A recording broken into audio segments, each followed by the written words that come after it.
சொந்த வீட்டுக்குள்ளேயே ஒருத்தரை பார்த்தா பொறாம, எரிச்சல், கோபம், இப்படி என்ன குற்றம் கண்டுபிடிக்கலாம். இப்படி தானே இருக்கிறோம். ஒருத்தருக்கு ஒருத்தர் குற்றம் சொல்றது.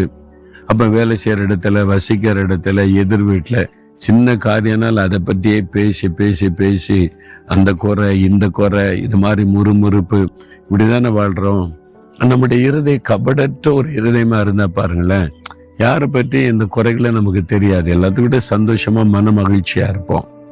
அதுதான் ஆண்டவர் சொல்றார், இந்த கபடில்லாத ஒரு இருதயம் உனக்கு வேணும் மகனே, மகளே. நீ விழிப்பா இருக்கிற, பாம்பு மோதிர வினாவா இருக்கிற, கவனமா இருக்கிற, எச்சரிக்கை நல்லதுதான். அது மாத்திரம் போதாது, கபடில்லாத இருதயம் வேணும். ஆண்டவர் நாத்தான்வேல் தன்னிடத்தில் வருவதை கண்டு சொல்றார், கபடற்ற உத்தம இஸ்ரவேலன் சொல்றார்.